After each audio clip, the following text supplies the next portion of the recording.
마가복음 10장 17절부터 22절 말씀까지입니다.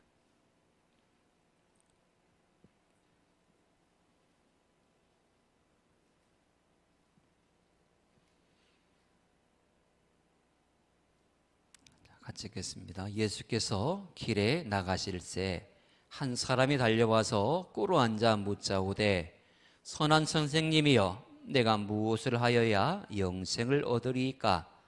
예수께서 이르시되 내가 어찌하여 나를 선하다 일컫느냐? 하나님 한 분 외에는 선한 이가 없느니라. 내가 계명을 안 하니 살인하지 말라, 간음하지 말라, 도둑질하지 말라, 거짓 증언하지 말라, 속여 빼앗지 말라, 내 부모를 공경하라 하였느니라. 그가 여짜오되 선생님이여 이것은 내가 어렸을 때부터 다 지켰나이다. 예수께서 그를 보시고 사랑하사 이르시되 내게 아직도 한 가지 부족한 것이 있으니 가서 내게 있는 것을 다 팔아 가난한 자들에게 주라. 그리하면 하늘에서 보화가 내게 있으리라. 그리고 와서 나를 따르라 하시니 그 사람은 재물이 많은 고로 이 말씀으로 인하여 슬픈 기색을 띠고 근심하며 가니라. 아멘. 사람들의 대화를 가만히 들여다보면 어떤 질문을 하고 대답하는 것이 주류를 이룹니다. 무엇인가 어떤 질문을 던졌을 때에 그 사람이 대답하고 거기에 대한 또 질문을 던지고 답변하고 이런 것들이 참 대부분을 이루지요. 그런데 어떤 질문은 사람을 굉장히 불쾌하게 만들고 또 짜증나게 만드는 그런 질문들이 있습니다. 그냥 이 질문을 왜 이렇게 말하지? 라고 싶을 정도로 굉장히 신경을 거스리는 그런 질문이 없지 않아 있습니다. 그런데 어떤 질문은 진짜 속이 뻥 뚫린 것처럼 내 가려운 부분을 긁어주는 듯한 그런 질문을 받을 때도 있습니다. 그런 질문을 받게 되면 적극적으로 얘기를 하고 싶죠. 그 사람과 대화를 나눌 때에 참 마음이 편안해지고 기쁘기까지 합니다. 오늘 본문에도 예수님의 마음에 기쁨을 안겨준 한 사람이 등장합니다. 이 사람은 예수님께 나와서 한 가지 질문을 던집니다. 그 질문이 무엇입니까? 예수님, 내가 무엇을 하여야 영생을 얻겠습니까? 라고 하는 영생에 관한 질문입니다. 지금껏 우리가 마가복음을 쭉 살펴보았습니다만은 이 영생에 관하여서 관심을 갖는 사람은 한 사람도 없었습니다. 그런데 10장에 와서 이 부자, 이 청년이 예수님께 영생에 관하여서 질문을 던지고 있는 것입니다. 아마 예수님께서 만약에 이곳에 오셔가지고 우리에게 동일하게 질문을 하셨다고 합시다. 너희가 가장 궁금한 것이 무엇이냐? 가장 궁금한 것, 알고 싶은 것 한 가지만 내게 질문을 해라 라고 그렇게 말씀하셨다면 아마 별의별 질문들이 다 쏟아져 나올 것입니다. 근데 그 중에서 가장 우리 주님께서 기뻐 여기시며 적극적으로 답변하실 내용이 무엇일까요? 오늘 본문에 나오는 영생을 묻는 이 사람은 주님께서 사랑하시는 사람이요, 예수님은 그의 질문을 너무나 행복하게 받아들이셨습니다. 지금까지 예수님은 제자들을 무려 3년 동안이나 데리고 다니면서 직접 몸으로 보여주시며 말씀하시며 그들을 양육하시고 가르치셨습니다. 그런데 제자들의 관심은 하나님의 나라에 있는 게 아니라 오직 이 땅의 나라에만 관심이 있었어요. 예수님께서 무엇을 관심을 갖고 계시는가, 무엇을 중점적으로 가르치시는가, 그 핵심을 파악해야 될 제자들조차도 예수님의 그 본심을 알아듣지 못했습니다. 여러분, 예수님께서 이 땅에 오신 이유가 무엇입니까? 요한복음 3장 16절에 분명하게 가르치고 있습니다. 우리에게 영생을 주시기 위해서 이 땅에 오셨거든요. 즉 예수님의 관심은 오직 영생에 있습니다. 기적을 행하실 때에도 그들로 하여금 하나님의 나라에 대해서 보게 하시기 위해서입니다. 영적인 것이 반드시 존재한다, 하나님의 나라는 분명히 존재한다라는 것을 기적을 통하여서 보여주셨고 말씀을 통하여서 보여주셨거든요. 끊임없이 예수님의 관심은 어떻게든 한 영혼이라도 더 하나님의 나라를 알게 하고 하나님 나라에 다 들어가는 천국 백성 되게 하시는 것이 예수님의 관심이었습니다. 그렇다면 3년 동안 예수님을 따라다니는 제자들이라면 그들의 관심이 어디에 있어야 되는 것일까요? 그들의 초점이 어디에 맞춰져 있어야 되는 것일까요? 사람은 그 머릿속에, 그 마음속에 무엇이 담겨져 있느냐에 따라서 그대로 그 말로 표현이 된답니다. 내가 어떤 생각을 가지고 있느냐에 따라서 그 말로서 그대로 표현이 되어진대요. 그렇다면 제자들의 마음속에 무엇이 담겨져 있는가? 그들은 끊임없이 다퉜습니다. 끊임없이 높은 자리에 차지하려고 그랬고 끊임없이 자존심 싸움을 해왔거든요. 그렇다면 그 마음속에 무엇이 있느냐? 우리는 충분히 유추할 수 있습니다. 그러나 예수님의 제자라면, 그것도 가장 가까이에 동고동락하는 그런 위치에 있는 사람이라면 당연히 예수님의 관심이 제자들의 관심이 되어야 되겠고 예수님의 마음이 제자들의 마음이 되어야 되는 것은 당연한 것이라 할 것입니다. 그런데 그들은 전혀 영생에 관하여서 예수님과 대화를 나눠본 적이 없습니다. 하나님의 나라에 대해서 그들은 관심조차 없었습니다. 가르치는 자와 가르침을 받는 자가 서로 따로 그렇게 결여되어 있는 그런 관계였다고 하는 것입니다. 외형적으로는 한 공간 안에 있는 한 공동체처럼 보였지만 가르치는 자와 배우는 사람이 서로 다른 생각을 가지고 있더라라고 하는 것입니다. 이런 공동체가 어찌 성장을 이룰 수 있겠습니까?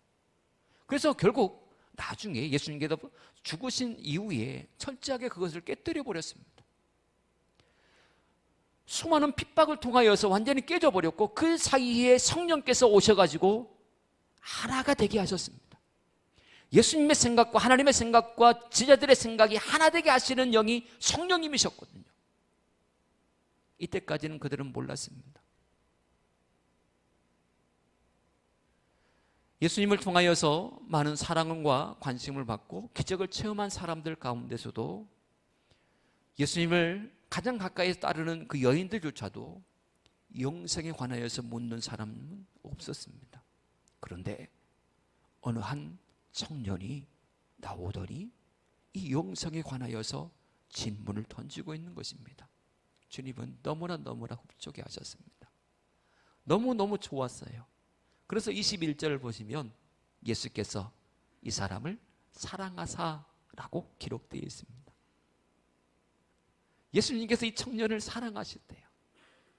너무나 마음에 쏙 든 질문을 내던지니 그동안 제자들을 통하여서 이 대화를 서로 나누고 싶었는데 제자들이 한마디도 하지 않으니까 너무나 속이 답답했는데 이 청년이 와서 예수님께서 듣고자 하시는 질문을 던지니까 예수님께서 그 청년을 너무나 사랑하셨다라고 그렇게 표현을 하고 있습니다.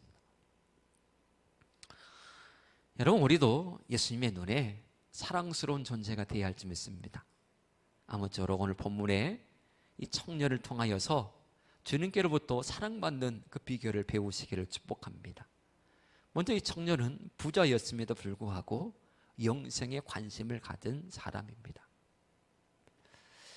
본문은 이 사람을 재물이 많은 사람이라고 소개하고 있습니다.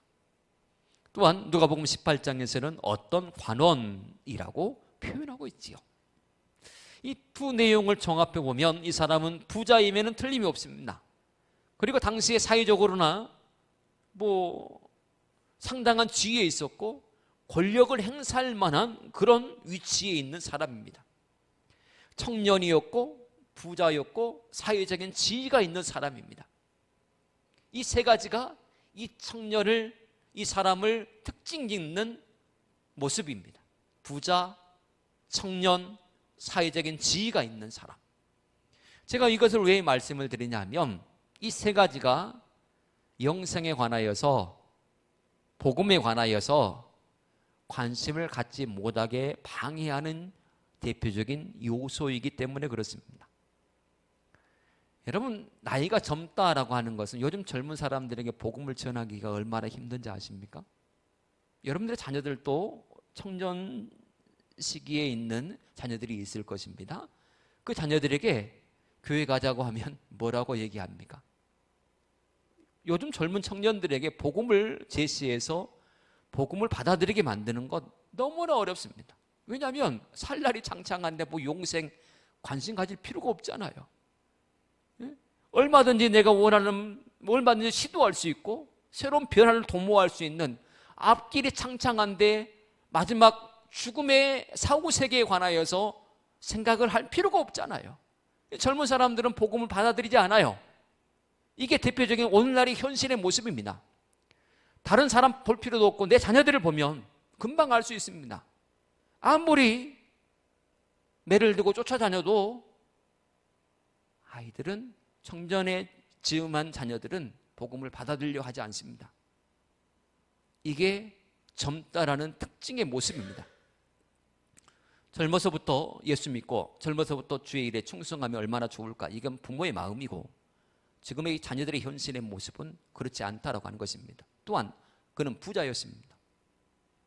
얼마든지 내 돈 갖고 먹고 쓰고 얼마든지 누릴 수 있는데 뭐한데 영생에 관하여서, 사후세계에 관하여서 생각을 하겠습니까? 지금 펑펑 쓰고 즐기고 놀아도 부족할 시간에 뭐한데 장차 나중에 있을 일을 생각하고 걱정하냐 말입니다. 또한 그는 사회적인 지위가 있었지요. 주변의 사람들을 어울릴 친구들이 너무나 많았다고 하는 것입니다. 시간이 부족해요. 이 사람 만나고 저 사람 만나고 너무나 바쁜 나머지 영생을 생각할 만한 시간적 여유가 없는 것이지요. 청년이었고 부자였고 사회적인 지위가 있은 이 사람, 대표적인 이 세 가지가 영생을 생각하기에 너무나 방해가 되는 요소를 가지고 있음에도 불구하고 이 청년은 그럼에도 불구하고 영생에 관하여서 관심을 갖고 예수님께 질문을 던지고 있었다라고 하는 것입니다. 그러니 얼마나 주님께서 이 청년을 사랑하셨을까요? 아끼셨습니다. 여러분, 우리도 예수님의 관심이 곧 나의 관심이 되어야 할지 믿습니다. 이 땅에서 우리는 참 많은 생애를 살았습니다. 또 앞으로도 또 얼마만큼 하나님께서 허락하실지는 알 수 없습니다만은 우리가 지금껏 살아온 생애들의 삶의 모습을 보면서 우리는 알죠. 부자가 전부는 아니라는 것. 젊다라고 아무리 지금 자신만만하지만 순식간에 훅 나이가 들어 아무것도 할 수 없는 그런 지경에 이른다는 것. 권력이 진짜 아침 안개와 같이 순식간에 사라지고 마는 것들이라는 것. 그동안 젊어서 스펙을 쌓으려고 했던 것들이 나중에는 아무런 물거품과 같다는 것을 우리는 이제는 압니다. 그래서 오늘 본문의 이 청년처럼 영생에 관하여서 우리는 더 많은 시간을 할애하고 저 천국에서 받게 될, 주님으로부터 받게 될 칭찬과 상급에 관하여서 우리는 더 많은 관심을 갖고 있지요. 여러분, 주님께서 언제 나를 부르실지 모르지만 이 마음을 언제나 간직하며 사시기를 축복합니다. 영생에 관하여서 우리는 끊임없이 질문을 던지고 영생에 관하여서 우리는 늘 언제나 생각하며 살아야 됩니다. 지금 내가 농사 짓다가 갑자기 쇼크가 와가지고 심정지가 와서 주님께서 나를 부르신다 하면 내가 그대로 가게 될 테인데 아무런 준비 없이 내가 갈 수는 없지 않느냐. 저 천국에 관하여서 내가 준비하며 살아야지. 내가 어떤 일들을 감당하다가 순식간에 목욕탕에서 화장실에서 쓰러지는 경우도 많고 잠자다가 그대로 부르심을 받는 경우도 많고 육체적인 어려움 때문에 질병원에 내어서 주님의 부르심을 받을 때도 있고 언제 어느 때 어떤 방법으로도 하나님께서 우리를 부르실 것인데 그때에 하나님 앞에 섰을 때에 부끄럽지 않는 모습으로 영생을 소유한 자로서 기쁨의 모습으로 주님 앞에 설 수 있을 때까지 우리는 늘 언제나 이 땅에서 영생에 관심 갖고 준비하며 살아가야 할지 믿습니다. 오늘 이 청년이 주님께로부터 사랑받을 수 있었던 두 번째 비결이 있습니다. 그건 바로 주님 앞에서 겸손한 자였기 때문입니다. 주님은 늘 언제나 겸손한 사람에게 은혜를 베푸셨습니다. 사람들은 무시하고 이 사람 이방 사람입니다. 저 사람 거지예요. 저 사람에게 뭔가 기대할 만한 것이 아무것도 없어요.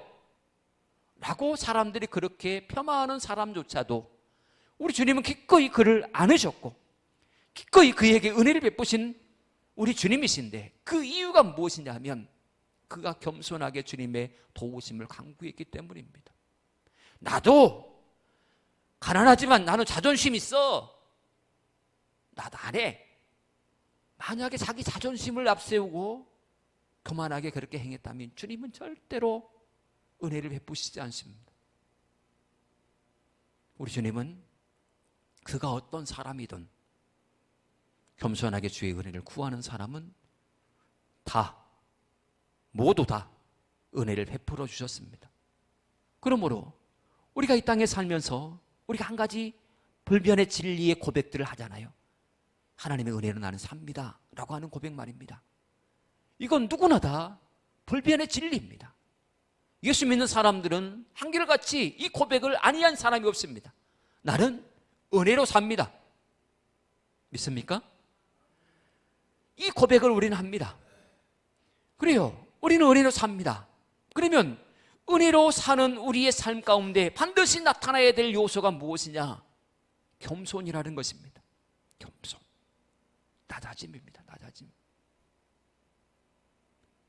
겸손이 나를 낮추는 것입니다. 가장 먼저 나를 낮춰야 될 곳이 어디입니까? 주님 앞에서 나를 낮추는 것입니다. 주님 앞에서 나를 끊임없이 낮추는 것입니다. 오늘 이 청년의 모습을 보세요. 주님 앞에 나와 꿇어 주님 앞에 영생에 관하여서 묻고 있는 장면을 볼 수가 있습니다. 돈 있고 명예 있고 젊은 사람이면 실패를 경험해 보지 않은 사람이라 말할 수 있습니다. 이렇게 승승장구한 사람의 대표적인 특징이 무엇인지 아십니까? 교만함입니다. 교만함. 높은 위치에 있을수록 이 교만함은 두드러집니다. 그래서 높은 위치에 있음에도 불구하고 사람들의 존경을 받는 사람들의 대표적인 공통점은 겸손하다라고 하는 것입니다. 대통령을 역임한 사람들이 기꺼이 앞치마를 두르고 낮은 곳에서 봉사하고 헌신하는 이 모습을 사람들은 열광하며 존경한다고 그 사람 나 진짜 존경해 라고 표현하거든요. 대통령이어서 존경하는 게 아니라 높은 위치에 있음에도 불구하고 낮은 자의 모습으로 내려가는 이 겸손함이 있기 때문에 존경한다라고 표현하는 것이지요. 주님은 그 사람을 인정하십니다. 여러분 행복하기를 원하십니까? 영생에 더 많은 관심을 갖고 늘 영생을 질문하는 여러분의 삶이 되어지기를 축복합니다. 주님의 사랑을 받기를 원하십니까? 물질과 상관없이 지위와 상관없이 나이와 상관없이 영생에 초점을 맞춘 삶을 사시기를 축복합니다. 주님은 속히 오신다라고 말씀하셨습니다. 언제 어느 때에 우리를 부르실지 모릅니다. 그러므로 하나님의 나라에 초점을 맞추고 사십시오. 이 땅의 부자가 물론 그것도 축복이지만 영생을 소유한 사람과 비교가 되겠습니까? 이 땅에서 높은 지위에 오른들 영생을 소유한 하나님의 백성과 비교가 되겠습니까? 그리고 언제나 주님 앞에서 겸손히 무릎 꿇는 겸손한 사람이 되시기를 축복합니다. 교만은 패망의 선봉입니다. 넘어짐의 앞잡이입니다. 교만하면 반드시 우리 주님은 채찍을 드셔서 그를 두드리시거든요. 두드리시고 깨뜨리시는데 적당히 깨뜨리신 게 아니라 완전히 산산조각이 나게도록 하나님은 깨뜨리십니다. 그 과정이 얼마나 아프고 얼마나 비참한지요. 돼지가 먹는 취업 열매를 먹는 그 자리까지 주님은 나를 깨뜨리시고 낮추실 수도 있습니다. 그러기 전에 우리 주님께서 먼저 말씀하신 이 말씀을 가슴에 품고 더 겸손의 자리로 내려갑시다. 그리고 주님의 사랑을 받은 자로서 날마다 주님의 음성을 듣고 그 사랑의 온몸이 떨려오는 벅찬 감동을 느끼며 살아가시는 저와 여러분 모두가 되어지기를 축복합니다. 우리는 주님으로부터 특별한 사랑을 받은 하나님의 사람들입니다. 주님께 특별한 은혜를 받으며 여기까지 살아온 하나님의 사람들입니다. 세상의 스펙 쌓기보다는 하나님 앞에서 영적인 스펙을 쌓기에 더욱더 힘쓰는 여러분 모두가 되어지기를 축복합니다. 주님은 이 청년을 사랑하셨습니다. 이 청년에게 기회를 주셨습니다. 이 청년에게 은혜의 대로를 활짝 걸어갈 수 있는 그 기회를 주셨습니다. 그러나 후에 이 청년은 재물이 많은 용고로 근심하며 돌아갔다라고 표현하고 있습니다. 얼마나 안타까워요. 주님께서 이 시간 우리를 여기까지 불러주신 이유가 축복의 대로, 은혜의 대로를 활짝 기뻐함으로 걸어가라고 우리에게 주시는데, 우리가 이 말씀을 삶 속에서 적용하지 못함으로 근심의 모습으로 돌아가고 있다면 얼마나 안타까운 모습입니까? 하나님 안에서 영생에 관심을 가지시고 영생에 초점을 맞추시고 더욱더 겸손한 모습으로 하나님 앞에 함께 크게 쓰임받고 칭찬받는, 사랑받는 여러분의 귀한 남은 생애가 되어지기를 주님 축복합니다. 기도하겠습니다. 하나님 감사합니다. 우리에게 주신 이 기회 결코 놓치지 않게 하시고 항상 겸손함으로 주의 은혜 누리며 살게 하여 주시옵소서. 짧은 생애를 살아가는 동안 하나님의 나라에 더 많은 관심을 갖고 더 집중하며 그 나라에서 받게 될 칭찬과 상급을 우리가 꿈꾸며 살게 하옵소서. 이 땅에서 수고와 슬픔 결국은 하나님의 나라에서 큰 영광으로 우리에게 다가오게 될 줄 믿습니다. 하나님의 몸된 교회 섬김에 우리가 더욱더 열심을 내게 하시고 더욱더 영적인 허리띠를 졸라매고 믿음의 이 길을 끝까지 걸어가는 우리 모두가 되게 하옵소서. 한 영혼도 실족하여 넘어지는 이가 없게 하시고 주님 안에서 완벽한 승리의 깃발을 날마다 꽂으며 살게 하옵소서. 예수님으로 간절히 기도합니다. 아멘.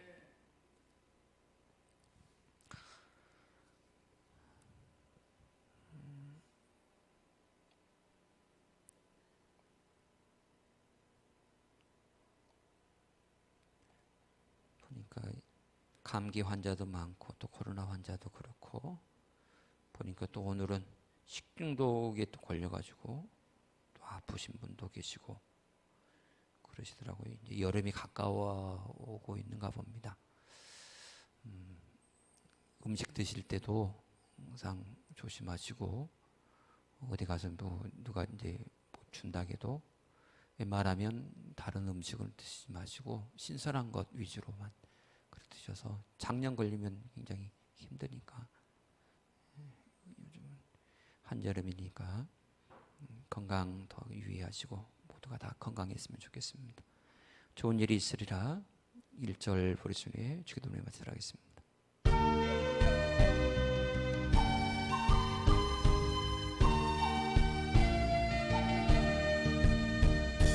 하나님을 아버지라 부르는 자는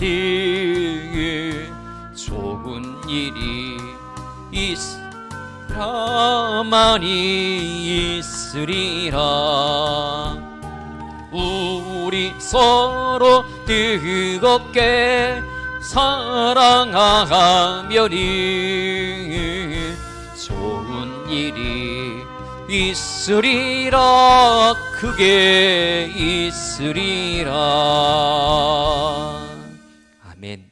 하늘의 손의 아버지, 아버지 이름 거룩하게 하시며 아버지의 나라 오게 하시며 아버지의 뜻이 하늘에서와 같이 땅에서도 이루어지게 하소서. 오늘 우리에게 일용 양식을 주시고 우리가 우리에게 잘못한 사람을 용서하는 것 같이 우리 열이 용서하여 주시고 우리의 심에 빠지지 않게 하시고 악에서 구하소서. 나라와 권능과 영광이 영원히 아버지의 것입니다. 아멘.